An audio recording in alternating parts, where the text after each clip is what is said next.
as aware as you're gonna be. This is the best you're gonna get at such short notice, I think. So yeah, we're live, but we're not live. There's a little red sign that tells us that we're live, but we're actually not live. We're having a nice casual geeky chat here on the Spacebook channel. This is episode 50 of the Facebook of the Spacebook Live. Going well, everybody, isn't it? And this is the bit where we sort of chill out, really, and talk about physical media and about whatever turns up, really, whatever rabbit holes. And Ian, even, I don't know what he's got there. Go on, what are you waving at me already, Ian? Just saying, be more Vader. Go on, be more Vader. Just be more. That's a great slogan. So obviously got Matt Pott back, Ian David Diaz, the Mega Geek, Chris from Cultivated Media, and Char here from Geek Rambles, who's joined us for this one. And yeah, so the general lay of the land is that I go out, I find whatever I can find on physical media, come back and ramble about it for a little. You love a ramble too, don't you, Char? Oh, just a little bit. Just right up your street. Be right up your street, won't it? So, we were talking about physical media on yesterday's show about DVD and Blu-ray and stuff like that. Do you go for any of that, or do you just stream? What do you do? Because you called us all gits. You're right, but you know. I think it is nothing compared to the things that you've said about me in the past. Okay, so I think that was quite nice. Anyways, no. Do you know what? I used to have about 1,000 DVDs, and I've got rid of them all, and I am absolutely fuming that I've done so. Genuinely, good. Because I thought they were all going to be obsolete, so I just said, "All right, no worries, I'll get rid of them." And so I do stream everything. Well, people say, don't they? You know, sometimes people come around your house or your flat or whatever you've got and say, "What have you still got all that stuff for when it's all on Disney Plus and stuff?" And you think, "Oh, maybe they're right." And I know loads of people who get rid of their stuff based on that, but I never do. No, I really wish I hadn't, but you know what? I think 3 house moves on. It's probably for the best that I did, so I'm not too bothered about that. But yeah, I'm a bit of a streamer, but I'll be honest, that chat kind of panicked me a little bit. Sorry, there are so many animals that you all say about. I saw a pussy in the back there. So yeah, I do. It panicked me a little bit because you were completely right. If they wanted to at any point, they would just say, ta-da, I'm going to get rid of all the stuff that you've just paid for, and God knows how much you spent, because it's so easy. You pop your card on there and you go, yeah, I'll watch this, that and the other, and before you know it, you're in your overdraft. So there's a lot of money that's been spent on things that I probably shouldn't spend it on, and if I went out and actually looked through my statements, I dread to think. I really do. People, I've picked up some things lately, Ian, and you know, particularly when I go to these car boot sales and flea markets and second-hand shops and things like that, or people just give me stuff because they know I like it. People just give me stuff, and they say, when I think about how much I paid for that, you know, when you were saying about the X-Files stuff, Chris, out hundreds of dollars to get all those episodes of a TV show, and people do end up getting rid of them, don't they, just to save on house space? Yeah, and then you end up in a situation where it'll always be available on streaming, you tell yourself. And no, it's not. Look at, Netflix is a good example. Prior to the streaming wars, look at how many non-Netflix series were on Netflix, pretty much everything. Now how many I think they've added Young Sheldon, and that's it. I like that show. I thought it was kind of blasphemy, Chris. Big Bang Screw. I liked it. Not real geeks. It's you have to look at it as something different, but it's good to kill time in the background while I'm playing with my puppy. So 20 minutes of moving wallpaper, I suppose, that kind of TV. The odd chuckle here and there. Yeah, it's better than I thought. Yeah, so did I. I enjoyed it thoroughly. I enjoyed season 1 thoroughly. Really? Season 2. Yeah, I thought it was really. I'll have to give it a proper look because I love The Big Bang Theory. Yeah, it's not laugh out loud thing, but it's a really good dynamic between the family and stuff like that. That's why I kept watching it. So. Yeah, it isn't studio audience. No, it's single camera, but it's actually. I literally just because there's nothing on Netflix literally that I want to watch. I've noticed. I've just got it again the last few weeks because I had it for a couple of years. Then I got rid because I thought, well, I watch way more Amazon. I'm not watching Netflix. I've got Netflix again mainly because of Cobra Kai, and I've noticed a big drop off. I mean, there's some things I want to watch, mate. There's strange things I want Friends to catch is up back. on that, but there's loads of shit that's just gone. They brought back Friends. That's on Netflix now. Yeah, some kind of rights thing. Yeah, but it's here's the reason why I don't even want to watch Netflix originals anymore. Like the ones, some of them I don't want. Well, a lot of them I don't want to watch for obvious reasons. But even if you have a show that's really good, kind of the final straw for me earlier this year was a show called Archive 81, which was actually awesome. That looks great. That was like a horror series, wasn't it? Yeah, it was. And I'm like, Yeah. okay, finally. Something I like. Then, it's got the cliffhanger at the end. Although the story in that season, if you want to watch it, it is resolved. But then it was supposed to go somewhere else. And I'm like, okay, yes, something I like. Canceled. So I'm like, Yeah. It wasn't like, woke enough. no. So at this point, I'm like, Netflix, There wasn't enough twerking in it. That's what it probably was. Talking to you, Chris. I mean, I can say this on the show now that I came to the internet. I am obviously a card-carrying geek, and I love all this stuff. I love YouTube, and I like technology too, and I like finding out what does what and what plugs into what. And I like being creative with it as well. But it took me so long to get online, for one reason or another. And I think the thing is with Doctor Who fans in particular is once you get a new avenue to explore that, I think the very first thing when I first got online, the very first thing I ever Googled was Doctor Who. And that was at work. The very first time I ever used the internet was at work. God, I'd hate to think how long that was, like 22, 23 years ago. And I was like a wide-eyed, and I'd heard of the internet, but I'd never had it. I knew people who'd got it, and people who'd, but I didn't really know anything about it or how it worked. But when I got on YouTube, whenever that was, maybe around 2005, 2006, again, I put in just 2 words, Doctor Who. Not that I'm obsessed. And there was very, very few, a lot fewer videos on there, Char.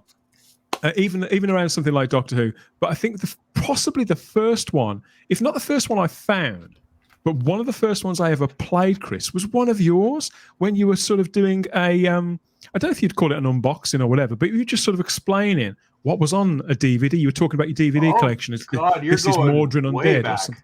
Yeah. So I remember hearing your voice and seeing those videos, and this is what YouTube is for.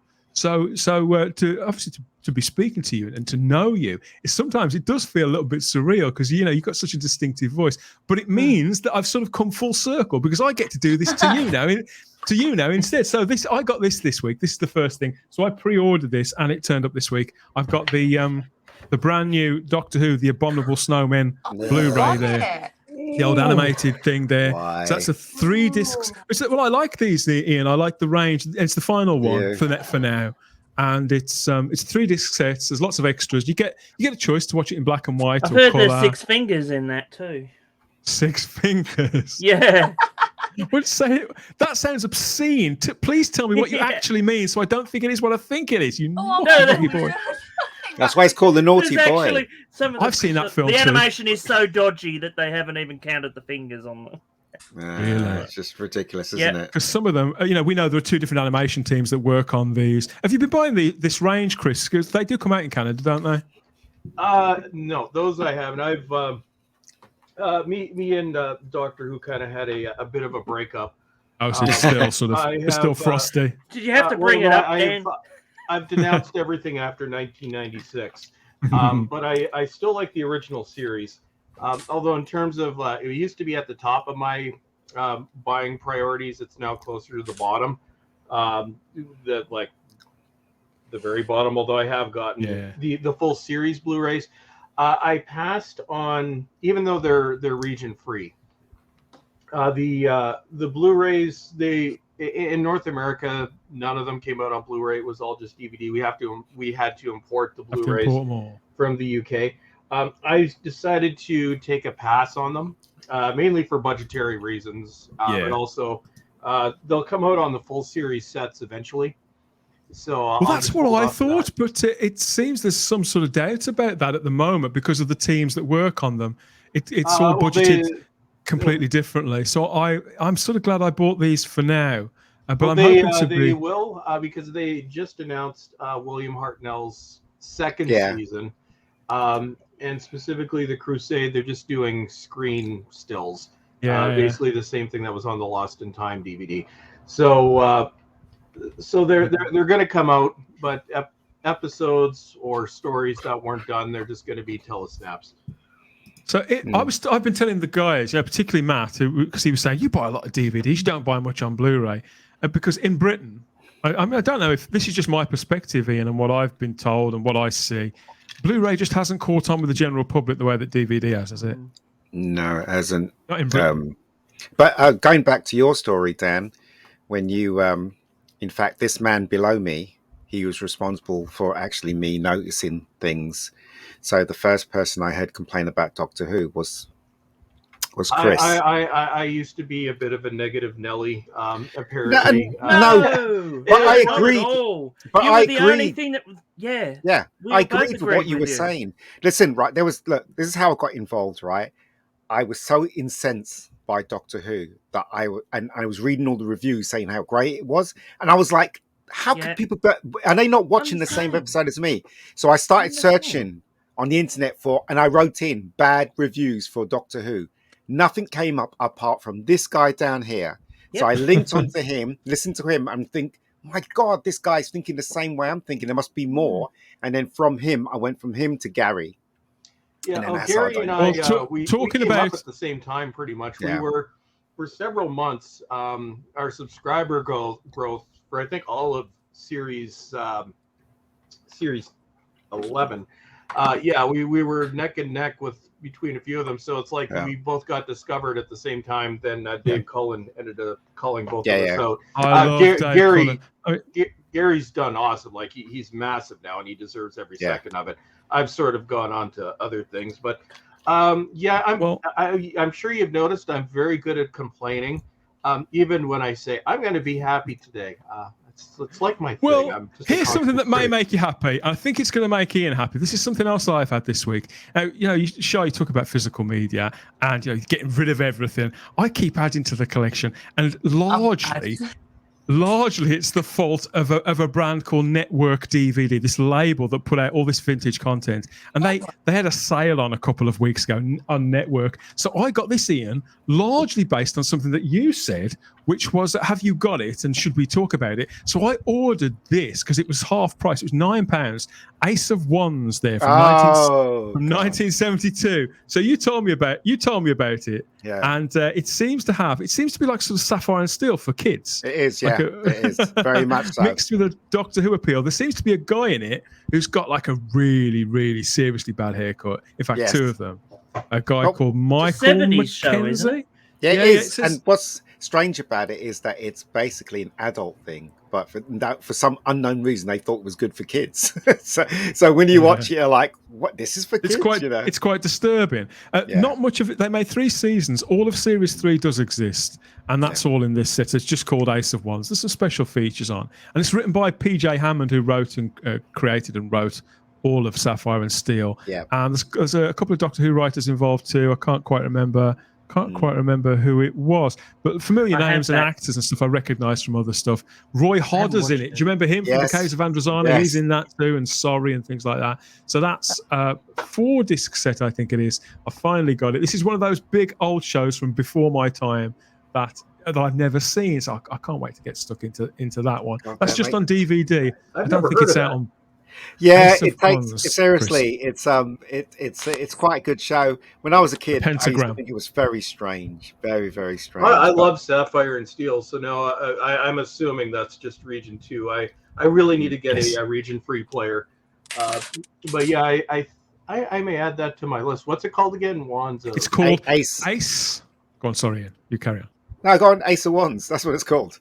Ace of Wands. Ace of Wands. And it's on the Network label, and it's a 4-disc set. Look it up right now to see if it's available. They do sales because Lord Thoth, he's in Canada as well, and I know that he keeps an eye on Lord Thoth and who's the other guy that tells me about it?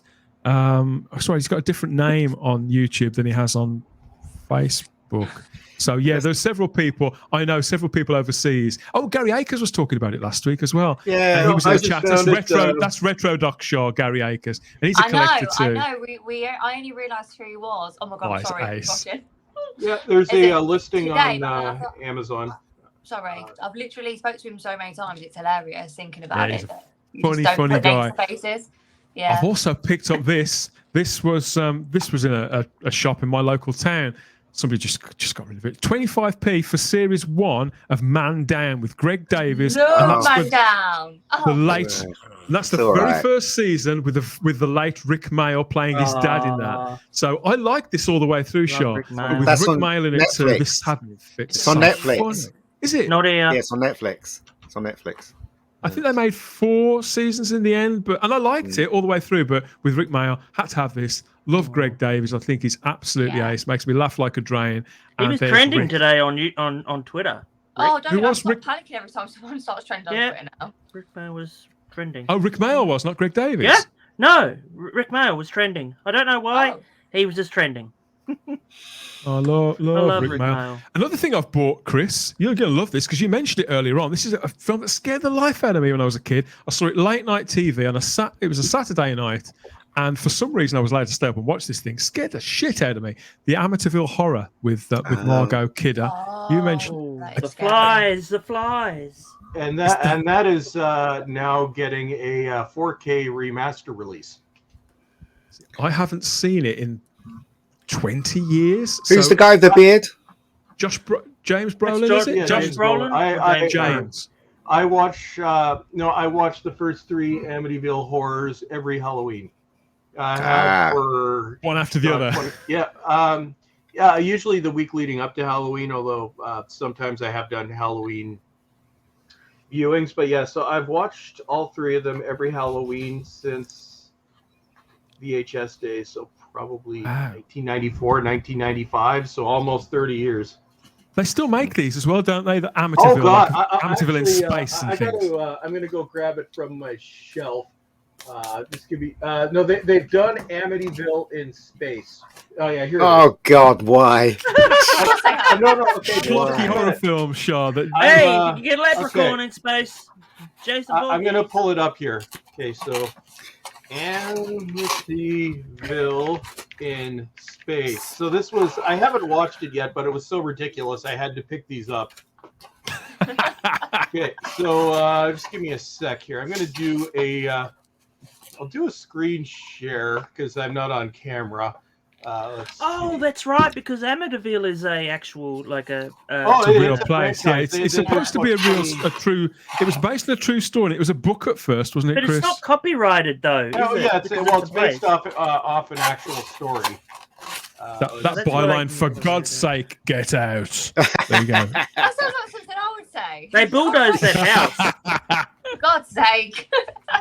Was something the cabbie said to you last night, was it? Pardon? Okay, so something the cab driver said to you last night. Beg your pardon. She gets an Uber driver. Hang on, I've got something here. Hang on, mate. I'll pop it up. Okay. So. Oh God! What? Look at that. Yep. I was watching this. I was watching a commentary on this the other day. Yep. Apparently, Amityville is a uncopyrighted name, so they can use it for whatever. So it's not actually connected to the movies. So that's Amityville in space and Amityville in the hood. They actually did Amityville in space. I love it. See, part of me wants to see that. It's in name only. I also want to see this bang up to date now with a film. This is by what's the director's name? Is it Alex Garner? Same bloke who directed. Oh yeah, Alex Garland. It's Men. This is a recent horror movie, a British horror film, and I saw this. This was only £1. Yeah, well, we are awful. We are horror. That's just you need Men. Especially That's today. enough to make any the woman sequel will be quiver. called White Men. Yeah. But I bought this solely. That recent thing. Char's keeping quiet. I bought this solely because Alex Garland directed it. I love his movies. Ian, do you rate Alex Garland? Have you heard of this one? Never heard of Alex Garland. Never heard of that. I've heard of the recent Men movie, He's which probably a fan of yours, is insane. Yeah, could be. It stars Jessie Buckley, who I know the name, but I can't quite place it, and Rory Kinnear, a British actor from, he plays in the Bond movies, doesn't he, and lots of things. Black Mirror is in that. He was in Count Arthur Strong, which is one of my favourite comedies. He was. So I've got that to look forward to as well. And this classic from the 1990s, Keanu Reeves and Al Pacino in Devil's Advocate. Another scary one. Love that film. Saw it in the theater. Not bad. No, it's not disappointing. I'd love to have seen this in the cinema. I like it. Yeah, maybe I just. What's that line he says? God's absent. You guys must know it. God's an absent landlord or something like that. He says to Keanu Reeves at one point. Char got so excited. She's zapped herself off. Killed she the does screen. this all the time. Yeah, so I really like this. I didn't see it at the cinema. I saw it on VHS originally. And why I hadn't owned it on DVD, I have no idea. Unless I did, and one of my exes took it. I don't know. It's quite likely. You know what? There are some really good films that have been underrated. Like the one I saw it recently again on Netflix. It was my brain. It's basically space. It's in space and it's a horror in space. Event Horizon. Event Horizon. I saw that recently. I was just about to bring that up. You talk about underrated movies. And the best, my top pickup of the past couple of months is the Event Horizon 4K Steelbook. Wow. Brilliant movie. I honestly didn't even know people hated it until like a decade after it came out. It scared the living, I won't say bad words, piss out of me. It's and again, like what I was saying in the other stream, I did see that at the cinema. It's the atmosphere it creates, and some people just can't get into that. I love it. Like it didn't do very well though. The edit. Yeah, but it's getting a resurgence though, isn't it? Yeah. Who directed that one, Chris? I can't quite remember. Was it young fella? Paul it was. I should know this too, but now I'm drawing a So should I. Because whenever I'm asked anything, I'm good with dates, but I'm bad. There's actually. That's it's Paul W.S. Anderson. That's it. I can remember his name. He's the same guy that did the Resident Evil movies, which I like. Yeah. Most people don't. I like those movies. I've only ever seen the first one. I know they've made about 6. Yeah. Real life husband. Yep. That's how they met. I will go on record. Well, I've gone on record many times, but yeah, I love the Resident Evil movies and the remake. Well, I refuse to watch the Netflix series, but Resident Evil. Oh, the CGI is fantastic. I love the CGI movies. Well, here's the thing. Resident Evil Welcome to Raccoon City was filmed in my city, about 5 minutes from where I live. So I live in the real life Raccoon City because they needed to look for something that resembled an absolute hellhole, because that's what it's. Raccoon City is a hellhole in the game and the movie. I'm like, yep. So I got to watch the scenes. I'm like, there's the underpass that they go under. I've in my teenage years, I once threw up on that underpass when I was but yeah, so I got a connection to Resident Evil. It's filmed in my city, in my neck of the woods. So if you want to see why I am the way I am, you watch that movie, you can see where I live. I don't live too far away from where Tolkien was born and where he did a lot of when he used to go out drinking and things like that. And apparently there's a hedge that J.R.R. Tolkien urinated on one night on his way back from the pub, and the hedge is still there, and there's no blue plaque yet, but there is. But I think it's only a matter of time, Matt. Only a matter of time. I've also picked up Bad Santa 2. I'd forgotten that they even made this. Obviously, Christmas around the corner, Chris. I don't like him anyway. The first one is a classic. You must watch the Badder Santa version. Actually, there's don't bother watching with the later director's cut. It's stupid. But yeah, no, Badder Santa. I picked that up maybe a year after it came out, and I made the mistake of watching them back to back. The first one of the best Christmas movies ever made. The second one made my heart sad. Oh no, it's unopened. If you see this one, it's still in its protective wrapper there. So that's to stop it from having babies, as we all know. But it means that whoever had it before never watched it, and that does say a lot. It was originally $5.99. I paid 50p for this. So I don't know if it's worth that. I got it on sale, and it was only after it came out, and it was already going for like $5 on Blu-ray. There's loads of films I haven't opened. I mean, there's Bond films that I bought 2 years ago that's still not opened. It's still in its wrapping. I have DVDs from the 90s that are still in shrink wrap. But I think I literally haven't opened Double. Oh no, I did open it. Sorry, Double Indemnity, which is one of my favorite films of all time. Marx Brothers is that one, Matt? Marx Brothers. You haven't opened that one either. I don't have a lot of Blu-rays there. I watch a film every night because I don't watch the news or anything like that anymore. It's like, so my happy place is every night I watch at least one film. So I get That's through my happy place as well. Blu-rays. I don't have a lot of unopened, but DVDs I've got. I have 2 rooms in my house. One room, my office, is all Blu-rays. I have a room upstairs. It's all DVDs and TV sets. Yeah, I'm insane, like thousands of them. But no, it's the same with me. well, I can see why you haven't opened that one.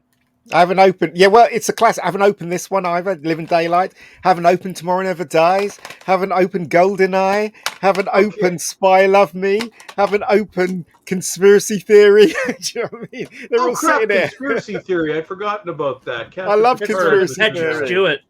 Yeah, that's so The good. broken nose. Is Patrick Stewart in that guy? Yeah, he's in it. With a broken nose. Yeah. I've seen it, but I can't remember anything about it. It's a from, film like, I've never seen, and I bought this again on the strength of the director. This is in one of those sort of 3 for a quid deals.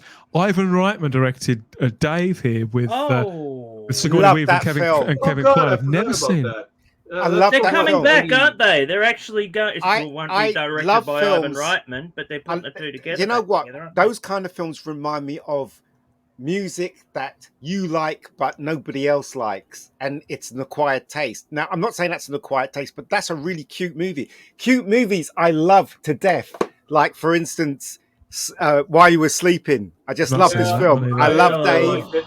I just seriously, I like Serendipity with John Cusack and Kate Beckinsale. Love it. Yeah, love it. Absolutely love it. I actually have an entire section for romantic comedies. Don't tell anybody. No. Your secret's safe with You've us, just mate. Your secret's safe with destroyed. us. Well, no. See, here's the thing, man. I like movies. It doesn't matter what it is. I like everything. Like my horror section is like 3 massive shelves in my office. Now, my romantic comedy section is 1/2 of a shelf over on the other end of the room. But no, I don't have. There isn't any one genre. Well, I guess maybe horror is my favorite, but I like every genre of movie.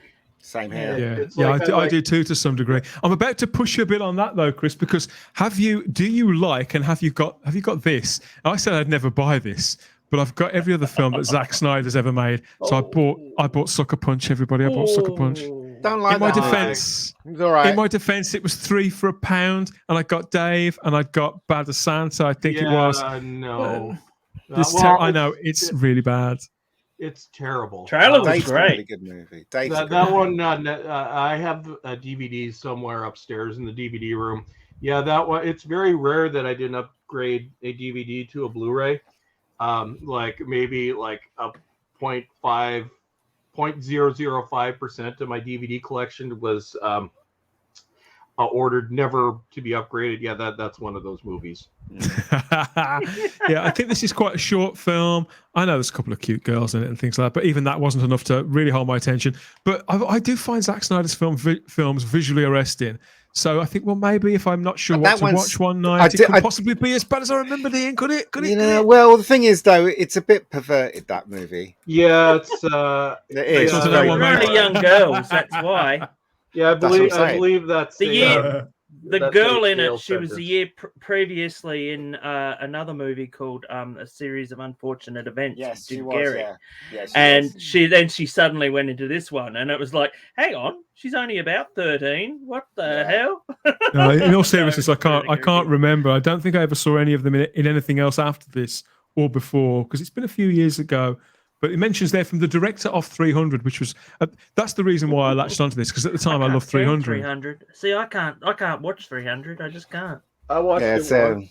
I have a really fancy digibook that I got in a bargain bin. I got it because it looked cool. I've never watched it, and I bought it like 10 years ago.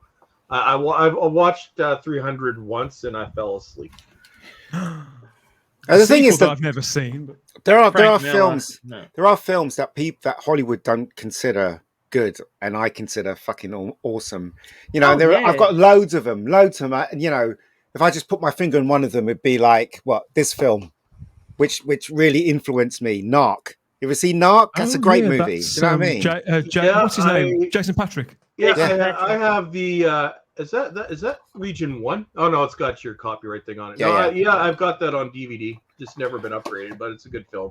That's what I'm saying. His father too. I can't remember who it was. Patrick Wayne, John Wayne's son, right? No, that's not his son. No. Jason Patrick, I'm sure had a really famous father. I think it's Patrick Wayne. You think about Robert I'm not Patrick, sure. they're not related. Yeah, okay. Robert Patrick is related to the singer from Filter. They're brothers. Robert and Jason Patrick. Because he's out of the Lost Boys, isn't he, Jason Patrick? Yeah. I don't know, is he? Yeah, he played the big brother, didn't he? Yeah. The guy who gets put in the trance. Yep. I do know. I got one more thing to show you. I was really happy in. with this.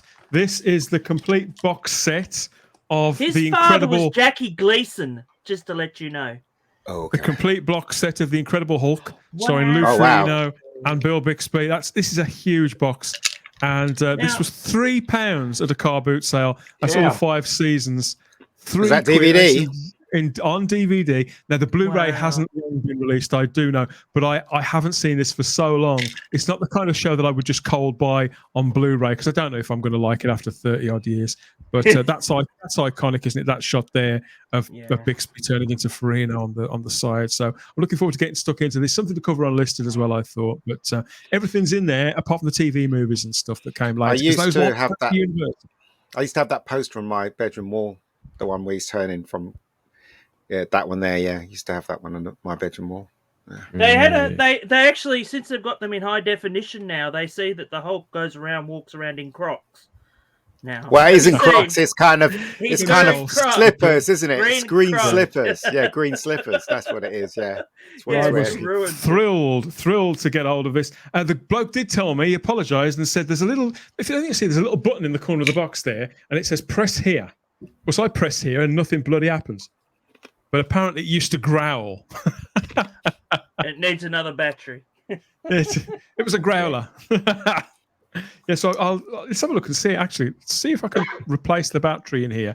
I'll open it up.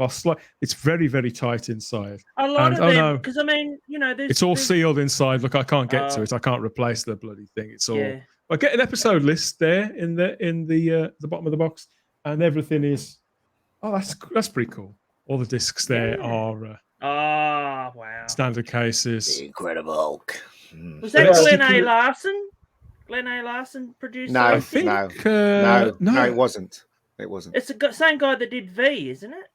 I don't know. Kenneth Johnson. That's correct. Yeah. Yeah, you can. My dad, when my dad was alive, he used to say, "You're going to watch The Incredible Hulk." He used to say to me, "Dads never ever get things right." Years later, we didn't get it till years later, but as soon as it came over, it was a hit. He goes, "Ian, The Incredible Hulk is on." I used to have the Mego doll of the Hulk. What was that? I remember the Mego dolls.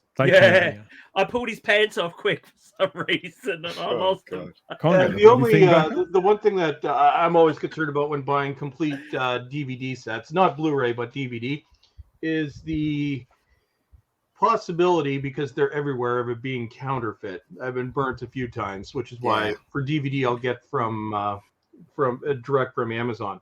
But here's a little trick. If you buy a set and you're not sure if it's legit or not, here's how you tell. You can often tell by looking. I actually did a video on this, I think 13 years ago. But if you pick up a set and it seems kind of flimsy, here's how you tell if it's a counterfeit. Put the disc into your computer. Pull up the properties. Any studio pressed legit TV series is going to be dual layered. If it's a counterfeit, it's going to be single layered because DVD 9s cost a small fortune, well, relative to what they'd make off it. And I got burnt by that recently. Here's another thing where you're going to say. So the quality will also be worse, won't it? Because originally, it's half the quality. Yeah. I'm right in remembering originally when they'd got extended content, they were dual-sided DVDs, weren't they? So say JFK, for example, half the film is on one side, half of it's on the other, and then they came out with the dual layers. We got Char back as well. She was overcome with excitement. All this talk about shiny discs that she had. Double layer. This one's double layer. That's the ones, yeah. And you get a slight judder, or you used to get a slight momentary pause, and then it would go to the next layer and all that kind of thing. You're right, Chuck. Can't hear me. She can't hear you. Sorry. Can you hear me now? You're good. I can hear you now. Sorry. I can hear you now. Sorry, I don't know what happened. We've just been talking about the incredible hunk, but it's not what you think. Hunk. Yeah, so that's why I have to go the first. I want to talk of men. well, if you want to see here we go.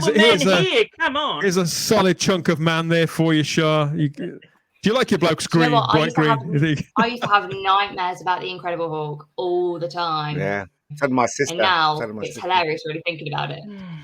Also, another thing, just going on what Chris said, another thing that you have to check, because I used to buy a lot of DVDs from, like old eBay, shops and stuff like that. You have to check the disc itself. You have to open it up and you have to turn the disc around and see how many scratches it's got on it or fingerprints it's got on it. And that's what you have to check. Exactly really what I do, mate, because there's no point in buying something you can't play the side when you get it back home.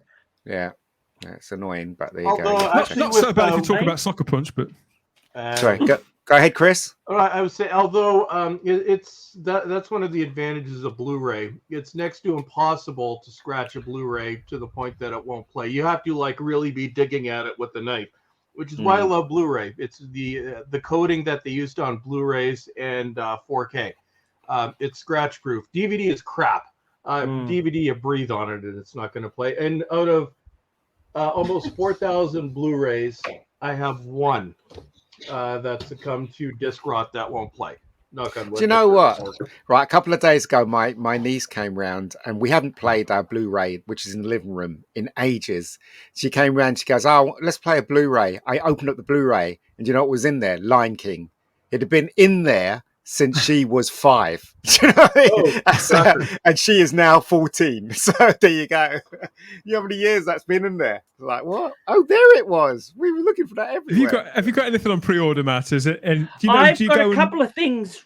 JB Hi-Fi, I know, is a big deal in Australia, but have they got those in Tasmania? Yeah, yes, we got them about 10 years ago. We're a little bit slow. Go on then. What have you got on pre-order? What are you waiting on? Well, what have you just got? I've got Poltergeist 4K on pre-order. Right now from the UK. You're making me want to get it. Oh no, and it's a special edition too. Scary as fuck. So, and also I ordered Star Trek the motion picture on 4K because we were talking about it a couple of weeks ago. So I thought, you know what, I might just get that collector's set. It's gone down in price a bit. So, plus I wanted to get the theatrical with the TV movie version, whatever it is. So with the extra bits. So yeah, I thought I'll get that. So I got that on pre-order, but. As you know, I'm a big Doctor Who. Oh, I used to be. I haven't watched it in 5 years. You do mention it now and again. Yeah. I always try to get on Type 40 for some reason. But at the time when that came out, there was another series that I started watching and I sort of lost track of because I was more into the Who. But I finally got the complete series on Blu-ray. Oh, Merlin. The Adventures of Merlin, Colin 5 Murray. seasons. It's I started to watch some of the earlier seasons, and they were originally shot in standard def, and they've tried to upconvert it, and it looks awful. It looks awful. Like, what's the guy's name? It's not Colin Murray, is it? That's the bloke who does Countdown. It's Colin something or other. The guy who plays it. Yeah, I don't know his name. So you got two seasons that are upscaled and the rest are in HD? I need my glasses. I'm sorry, I can't read. Oh, Colin Morgan is his name. Oh, I was close enough. Sorry, Colin. And just a couple of other things I got from the UK this week. Has anyone heard of Mary Mellington? She was a soft porn star, wasn't she? Soft porn movies? Yes. Oh, of course, Dan knows straight off. I have no idea who that is. She's from the 70s. Unfortunately, she didn't make it into the 80s. She committed suicide. But 2 of her movies I got this week called Come Play With Me and Playbird, which have... I've seen Come Play With Me. Why would you have that? Well, this has a couple of British comedy icons, okay? It's not why? Not like it... Well, because carry on? I love... Yeah, I'm hoping it is. But I think they're a little bit more pornographic than anything. So we'll wait and see. If it's anything like the Confession movies, I didn't like those. So, there's lots of jiggling around in those movies. They're harmless fun. They're harmless fun, really. But when I see those kind of movies now, what kind of stream am I on? But they become sort of historical artifacts, really, because it's a time of Britain that was certainly before we were old enough to, if not be around, Ian, and pay attention to any of it. You know, so I've seen Come Play With Me though. I've been involved in my whole life. She's a beautiful woman. Apparently, a couple of these movies lasted for like 3 or 4 years at the same time. Dan, I can just guess at the story. Basically her washing machine doesn't work, and a guy comes in to repair it, and he has a big moustache. No, that's the sequel. That's the sequel. Come Spin With Me. Come Play With Me. So, thank you for that. Something that Chris might be interested in, but I saw this movie last night because I thought, hey, I have got this movie. It was still sealed. I hadn't watched it. It's only a couple of years ago. You'd hate it, Ian. It's called Psycho Gore Man. Oh, God's sake. Whoa, let's have a closer look at that one. It's actually like based on it's recently made, but they've made it to look like an 80s type movie. I have never heard of that. You've never heard of it? No. So it's sort of like Power Rangers meets Reanimator, pretty much. Sold? It's a little bit woke as far as the girl in it, who's the main character. Is there any nudity in it? Female only, obviously. No. Not if it's got little kids in it. I doubt that very much. It's a family film. It's a family film with a couple like that. It's a mature audiences only, 15. I was going to say. Plus. So, no, but it does. It has teenagers. What happens is that these kids are digging a hole. Well, this little girl is making her brother dig a grave for himself. Yeah. Okay. And while he's digging while he's digging, she's a real bitch. But while he's digging the grave, they find an artifact. A glowing thing, and anyway, she gets all nasty and decides to take it, and they release a space demon, and he's like a bit like Amityville in space. But the issue is that since she has the crystal, he's in her power. He can't do anything to him. Sounds like crap. That's what it sounds like. So as she's a little bee, she's making him do all these horrible tasks and that trying to get him to kill That's swimming for you, mate. And everything like that. So I'm just looking at Char's face. Finally. She's going to slap me anyway. I might as well go for it. One last thing. Go in.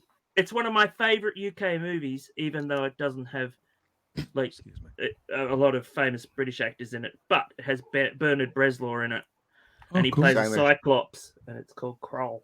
Yeah. Oh, Kroll! I remember seeing that. Such an awful film. Oh my God.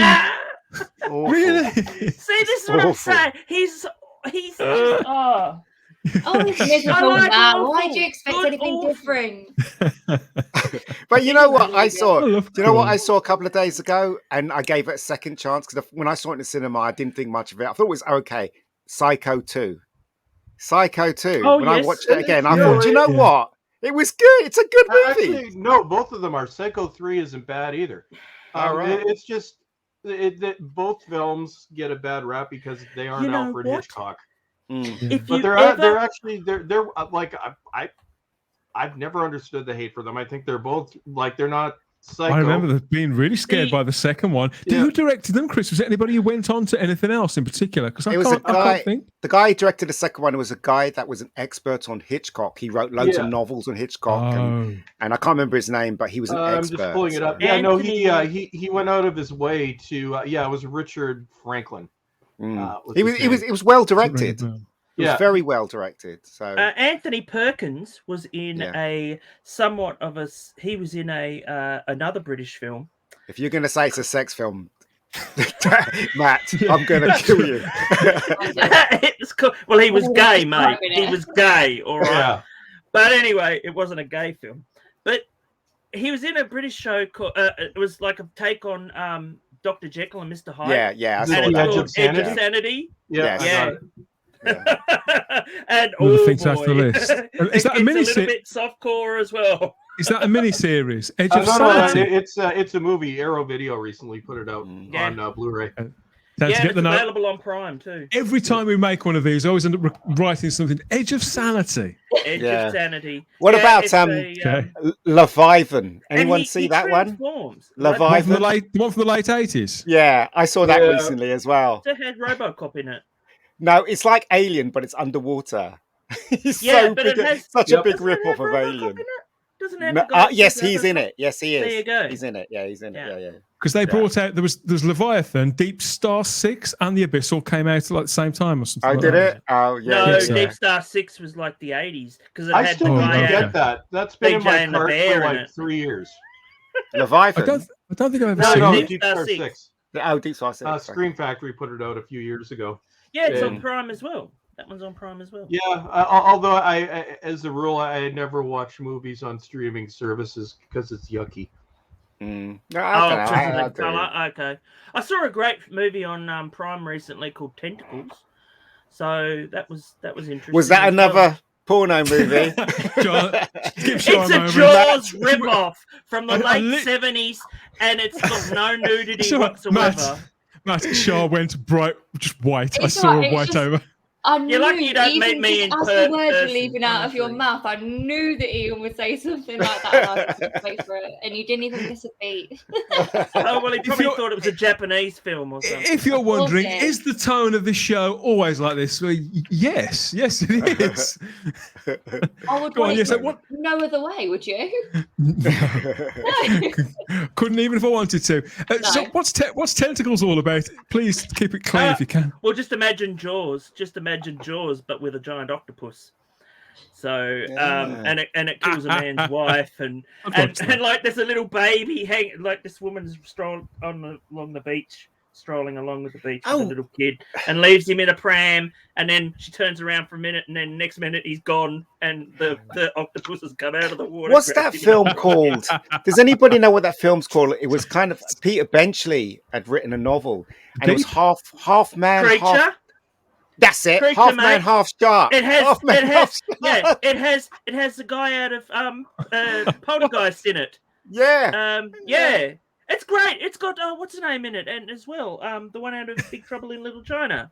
Yes. Oh, Kurt I can't Russell. remember his name. No, the one that Seriously? played the girl. I did. Kim I Cattrall. saw a clip from it. Yeah. I thought, no, this can't be Peter Benchley. Seriously, it's great film. Is it it? is a brilliant. It was in 2 parts. What's that It was one a movie- called? It was a TV What's movie. that called? It's called Creature. Creature. By who directed it again? Well, Peter no, it was Peter Oh, Benchley. it's the Peter Benchley thing. Right? Yeah, he wrote it. Yeah. I think. Right. And it was a TV movie, sounds ace. and it was a 2-hour. Yeah, it was, It was TV a movie. 3-hour thing, and if you can, I think you can download it, and but it's fantastic. It's fantastic for a. These cheapy horror films that all came out in bulk, didn't they? When Jurassic Park came out and when Jaws came out. And that's stuff. around when it came out around that time. Yeah, I like it's the still- one. I like Anaconda with Jennifer Lopez. Yeah, that one's fun. That one's fun. I don't like snakes. You don't like snakes? I cannot watch movies with snakes. I saw that in the theater, and that's the only time I saw it. To this day, I have never seen, nor will I ever see snakes on a plane. Oh no! You're not missing out on a lot, to be fair. No, it looks awful. No. There's real snakes there. No. I think they were real. You don't want to live here, mate. You don't want to live here. No, I don't want to live there. The hell with that. No, there's He's not that keen. That scene in Raiders of the Lost Ark, I have to skip it. Right. Oh no, really? I think of people living like New Zealand or Australia. I'm like, you got things that can kill you. Here's a funny story. A friend of mine, so they grew up in in simple Canada, and then her dad. This was in the 90s. So her dad got transferred to a position in Australia. So he got his house. Now up here we it's mowing your lawn is not a life or death thing, but apparently it is there. So he went. It is, and he went to get his lawnmower, and he's just like, we use push lawnmowers here because what we do. And he went and he went to the lawnmower selling place and asked for just a regular push lawnmower, and the guy looked at him like he was nuts. He's like, I got one, but you don't want that, man. I don't want to hear about it. Just give me you don't want that. No, I'll take it. he found out very quickly why you don't use push mowers in Australia. Yeah. Yeah. Was it all wider? What happened? It ended up in a very quick trip to the emergency room. Brown snake. Yeah. I couldn't like you. How many different things can kill you in that part of the world? Mowing your own fucking lawn. Mosquitoes can kill you. Oh yeah, we flip a coin around here when we go to mow a lawn. Life or death. Go and get the paper. It's like, it's your. It wasn't as bad when I was in America and we were doing a road trip and we stopped at a gas station, as they call it down there, and we got out the car and there was this huge spider. Right, it was like as big as my hand, and it was right next to the tire of the wheel. So my friend was saying, and it wasn't moving. My friend was saying, "Oh, look at that spider." He goes, "Ian, stand next to it so I can give it some scale, so I can take a picture." I'm like, "Fuck that!" Right, and then so basically he fills up the car because I can't drive, and we're standing there looking at this spider, and suddenly the spider jumps and it goes under the wheel into the car, inside the car. So we're standing there for half an hour wondering whether we should go into the car, whether it's still in the car. Burn it. So we decide, okay, bollocks to that. We're going to get into the car because we can't stay in here all day. So we went in the car, and I swear to you, as we were driving, right, in silence, the glove compartment suddenly just went pop, and we almost came out. We almost died. It's like, ah! Jesus. But it wasn't in there, no, it wasn't in there. I was for playing, no reason. I was only 10 at the time, and I was on holiday, and we were playing football. And the ball disappeared into the bush. So anyway, I went to go and look for it, and I stood there, and suddenly I felt like my feet were on fire, and I had an entire ant's nest on my foot. I was wearing well, I don't know what you'd call them, sandals, I guess. And so it's actually, they were called jack jumpers, and they're the most deadliest ant in the world. Great. And I couldn't walk for a week. That teach you to play football, wouldn't it? Yeah. I'm terrible at football. I really am. But it's the one with the oval ball. But I've seen documentaries with those ants in it. They look scary. No. It's like, can you imagine looking down and just seeing them crawling all over your feet? Was it as bad as those ants in what is it? The last Indiana Jones movie? Do you remember all those ants? Like literally. Rolling they hills just crawl all over you, and as they're crawling, they're biting. And it's like they've got little red pincers as well, so, and it feels like fire. And I'm like, oh my god! Well, that's the last place I'm going to visit. Why I'm never moving to that part of the world. People could die from them. I wouldn't be anywhere else, mate. Anywhere else. No, because I think English people are more dangerous, especially all the crime shows I've been watching lately. He may be onto something. Fair assumption, that mate. Yeah. I was a little bit creeped out when I found out that basement snake removal is a thriving business down there. Wow! I'm like, I can't deal with the mice. Have you seen? Oh, don't worry, the snake eat the mice. Well, yeah, I don't care. No, mice are fine. They just poop everywhere. We actually have spiders that eat the snakes.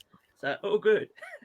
When I was down in Canada, there was a raccoon in the studio, and we couldn't shoot it until they got rid of the raccoon. Oh yeah, I didn't know. They're everywhere here. We got bears. What did they do? Shoot it? I don't know what they did. Yeah, they're protected. No, they're fine. We got bears back at apartment building I lived in a few years ago. We had a bear that lived behind. I called him Bruno. Bruno was fine. Didn't do anything. How big was Bruno? Like Bruno, but no, Bruno's fine. He's like, he just walks by. I'm like, hey, Bruno. He just keeps walking. It's a Canadian thing. How big was Bruno though, Chris? Was he like the size of a bloke? Geek Rambles. Oh yeah, no, a black bear. But That's no, black bears. They're like they're all over here. You just get used to it. But Really? see, we have friendly animals. We have the friendly bear, and yeah, it's like if you see Bruno scared shit. I'm like, Bruno doesn't care. Aren't mooses dangerous? If you hit them with the car. True. That has happened to many people I know, including me. Yeah, no, it's we get a lot of wildlife accidents up here. We got a lot of skunks. That's not fun. Yeah, especially there when was you a have an there was a puppy. raccoon and a skunk stuck. Yeah, I no, remember it's once in our that's studio. why we Yeah. we have to make sure we can't put garbage bags on the street because they'll go Mm. through it. But honestly, I'd rather deal with skunks, friendly bears, raccoons than snakes. And scary spiders.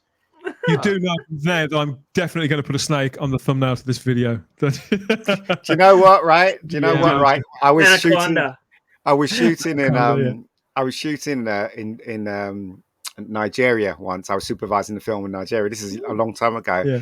and my friend, my friend was sleeping in another room, and she came knocking on my door, and I was like, "What's wrong?" She goes, "I've got a lizard in my bedroom."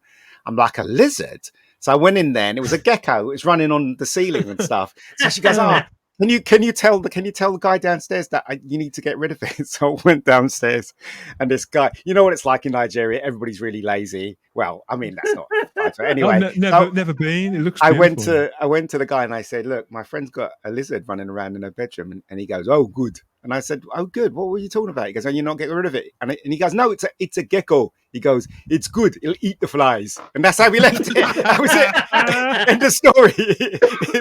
Brilliant. Yeah, they're good if you get rid of them. You know, you don't want to get rid of them because they get rid of other creatures. You know. And this is the thing you see about men and women. I had to sleep on the floor in my own freaking room while she took my bed because she was scared of the gecko in her bedroom. Why couldn't you share it? All you need I to would know. have just said, "Hey, I'm sharing." We can say this this. bed, While Char's off screen, we can say that kind of stuff. I don't want to wrap things up until she gets back. So we'll hang on and keep talking until she gets back. And I just found out that I had a gecko in my room as well. It was behind the wardrobe. And it didn't really bother me. But if I told her that, she would have slept in. Maybe I should have told her that. She would have slept in the corridor. You might have got your own bleeding bed back. Yeah. Exactly. Oh, they're fine. They sell insurance. They're healthy. Yeah, that's what I thought. I thought they sell telephones or something. But getting back to physical media and stuff. I mean, that's what we've been recording these videos very, very casually as a sort of after show, and people seem to really like them. I like making them. I think the guys do too, and we involve our guests in them as well. So these are going to, as long as we're able to do it, we can't promise it every time, but how could I not when this is the 50th edition of the Spacebook Live? So it just felt right, Ian, didn't it, to chill out for a little while and to shoot the S and talk about what I've picked up, what we've all got, and what we all enjoy. Because it's people were saying to me, about physical media, what is it about it? And with me, it is a tactile thing. It may sound childish, but I like the fact that it's like you're saying, Chris, this is mine. They can't edit it. They can't take it away from me. This is mine. If I want to sell it later on, sell it on, then or donate it to somebody or something, whatever. But it's still mine. That's my decision to make, not for Jeff Bezos and his mates to snip it away bit by bit like they are doing with the Cali. You got to remember too, like that. You got to remember too, there's a lot of stuff that's on DVD now that you still can't even get on Blu-ray, and that you still can't get on streaming. The Abyss. Yep. True Lies. He's promised they're coming. No. This is why neither of those films have come out. So there were Blu-ray transfers made of both of them like 15 years ago. And James Cameron has to approve everything he puts out, and he never got around to it. There have been 4K transfers of both for the past 4 years that are ready to be released, and all James Cameron has to do is watch them and approve them, and he won't. But he did approve that god-awful Terminator 2 4K transfer, which is terrible. And he was busy with Dark everybody Fate, hates. Yeah. You're the second person to come on this show and talk about that Terminator 2 transfer. It's awful. I've heard about this. It's plastic, isn't it? It's very plasticky. Well, some scenes look fine. Well, actually, see, here's the thing with Terminator 2. It's never had. It's been transferred 4 times since the dawn of Blu-ray. The original one is unwatchable, so the original Blu-ray. Then there was the Skynet edition, which was later rebranded as the Mondo edition. That's DNR to hell. There was a Japanese version, which was slightly better, but still god-awful. And then the 4th transfer, which was supervised by James Cameron, was that 4K. So they've screwed up the transfer 4 times now. But the thing is, though, it's only the fans and people that actually they care about films. Like, as I said, I went to see Wrath of Khan in the cinema. And even though I enjoyed myself immensely, the actual projection of the actual film itself was way too dark. You know the bit where the thing falls out of Chekhov's ear? You couldn't even see it properly. It's so obvious that they didn't calibrate that projector, and it kind of slightly spoilt my enjoyment. But it's just the lack of care. If you speak to the, I know a couple of guys who used to be projectionists at local cinemas. A couple of guys in their 70s now. They live locally, and they talk about it as showing a film like that was kind of, he had a knack to it. I wouldn't say it was an art form, but it was a knack, and they kept their equipment in top working order, and they knew when anything was remotely out of whack. I suppose now they probably just do it, press a frigging button, flick a switch, walk off and have a Jaffa cake or something. I recently got a movie called Timeline by I remember that. Yeah. And I've never seen it before, and I started to watch it on I've got a 4K TV, but it was only a Blu-ray, and it's one of the worst transfers. I had to stop it like within 5 minutes. I was just like, this is really, really bad. Yep. And so I probably won't get to watch it now because it just took me straight out of the movie, you know. I own that Blu-ray. It's awful. Yeah, awful. Yeah, and this was a prestigious company that released it, and I was like, "In this, this is not as worse as this is not. This is a film I directed a long time ago called Fallen Angels with Jeff Fahey and Jeff May, Michael Einstein. If you get this copy on DVD, it is so awful. It puts everything that the transfer and everything puts everything that you guys said to shame. I've got a Jeff Fahey movie right here, mate. I literally. For my show reel, I literally had to take this film and upscale it. I literally had to go right through this film, grade it, upscale it. So I've got a copy. You had to. I remember you were really frustrated. You had to actually buy that yourself, didn't you? From Amazon. I did, yeah. And I've actually got a copy on my YouTube channel, which is far superior to that nonsense they released on DVD. So it's really annoying that people don't care about what they're giving the audience. It's even worse now. It's even worse now with everything. The customer and the person that owns the company, the separation between customer relations and companies is just so wide now. They don't care. They don't care about the customers at all. It's ridiculous. I've been getting a lot of. That's why you got to go with boutique labels. Which actually this was a boutique label. The timeline one was. So there are some. Mill Creek, for instance, is a budget, terrible quality, god awful. Like they're cheap, but it's a lot of their releases are unwatchable. But you have Criterion, high quality control. Arrow Video, usually 88 films. Control. I love. Scream / Shout Factory, high quality control. Actually, Vinegar Syndrome, which originally specialized in re-releasing and remastering classic porn. Now they do they do that, but they do kind of lesser-known horror movies. It's funny you should mention all these because I don't own many of them. My Blu-ray collection it's starting to grow now. But I've always favoured DVD. Like I say, it didn't catch on here to a great degree. But when I see the kind of things that shout an 88 film, 88 have got lots of films that I want to pick up, and they do sales now and again. Their Hong Kong cinema is some of the best. I watched a movie that was done in the late 70s, early 80s, and it was pristine, absolutely pristine. What's Ian got there? This is called Arahan. And it's one of the best martial arts movies ever made. Nobody's heard of it, but I know it exists. And I bought myself a DVD copy, and it's absolutely brilliant. My favorite martial arts film of all time, even Bill Murray agrees with me. Go on in. Is Kung Fu Hustle. Bill Murray, I've seen it once. It's okay. Yeah. Well, Bill Murray said that once that film came out, there was nothing funnier. He said that was the last film that ever come out that was funny. It's quite funny. Yeah, and so it's when Bill Murray says it's good. I've got Kung Fu Hustle. I've only watched it once. I didn't take to it, but they're doing a sequel, or they have put out a sequel? No, they're going to. Yeah. Stephen Chow, isn't it? Because he was going to do the Green Hornet for a long time. He's been busy with Monkey King and that, but he's been working on it for a long time. Whether or not they do it, Who knows? Talk about working on it for a long time. I don't know what Char's gone off to do, but I think we should Come wrap on, it. Char. Yeah, it's all right. I'll send her a message saying that we're wrapping up. But Hey, this is Char. Goodbye. See you later. Bye. Yeah, thanks for coming on, Char, when you do watch this back. And yeah, cheers again to Matt Pott, Ian David Diaz, and Chris from Cultivated Media. We'll speak to you all again soon. Take care. Bye-bye.